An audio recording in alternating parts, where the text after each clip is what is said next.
আসসালামু আলাইকুম। আমি কাজী হামিদ সেলসের আর একটা ভিডিও নিয়ে আজ সেলসের যে টপিকসটা নিয়ে কথা বলবো সেটা হচ্ছে ডিসপ্লে, অর্থাৎ প্রদর্শন বা সুসজ্জিতকরণ। বাস্তবতা হচ্ছে এই আধুনিক যুগে ডিসপ্লের ভূমিকা গুরুত্বপূর্ণ।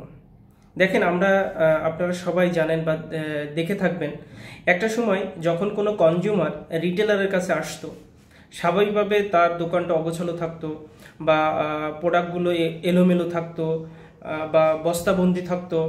স্বাভাবিকভাবে কনজিউমার এসে বলতো, ভাই আমাকে ওই প্রোডাক্টটা দেন, বা যে কোনো একটা স্পেসিফিক নামে এসে বলতো যে আমাকে এই প্রোডাক্টটা দেন। বাস্তবতা হচ্ছে যে যুগের সাথে তাল মিলিয়ে বর্তমান ডিসপ্লের যুগটা এখনই সবচেয়ে মডার্ন এবং আধুনিক কনসেপ্ট। বিকজ অফ দেখেন, আপনি এখন কাস্টমার প্রোডাক্টটাকে ছুঁয়ে দেখতে চায়, প্রোডাক্টের কাছে যেতে চায়, প্রোডাক্টের কালার দেখতে চায়, প্রোডাক্টের ফিচার দেখতে চায়, প্রোডাক্টের ইউজেস দেখতে চায়, অর্থাৎ ডিসপ্লের প্রোডাক্ট দেখতে চাই, সে প্রোডাক্টটা ফিজিক্যালি দেখতে চাই। স্বাভাবিকভাবে আমরা যারা সেলস অ্যান্ড মার্কেটিংয়ের সাথে জড়িত আছি, আমি এটা দৃঢ়কণ্ঠে বলতে পারি, ভাই আপনি যত ডিসপ্লে বাড়াবেন তত আপনার সেলস বাড়বে।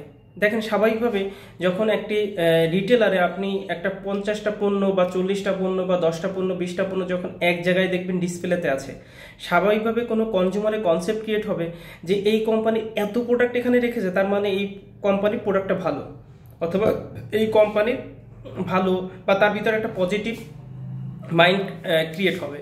তো দ্যাটস মিন আমার কাছে আজকের ভিডিওর যে মূল বিষয় যে ভাই ডিসপ্লে করেন। আপনি দেখাচ্ছে একটা দোকানে, আর একটা উদাহরণ দেখেন, একটা দোকানে হঠাৎ করে অনেকগুলো কাস্টমার এসছে, স্বাভাবিকভাবে সে কিন্তু গোডাউন থেকে আপনার প্রোডাক্টটা এনে দেবে না, অর্থাৎ নিচে যে প্রোডাক্ট আছে সেটাও আপনাকে এনে দেবে না।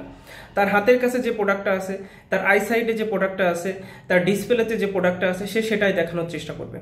বাস্তবতা এটাই যে আপনার সেল যদি বৃদ্ধি করতে হয় তাহলে আপনাকে অবশ্যই ডিসপ্লে বাড়াতে হবে। কারণ একটা এটা এরকমই বিষয়টা যে যে কোনো কনজিউমার যখন কোনো দোকানে ঢোকে, তো একটা প্রোডাক্ট যখন ডিসপ্লেতে থাকে তখন ওই প্রোডাক্টটাই বলতে থাকে যে know me, see me, know me and buy me. ধন্যবাদ।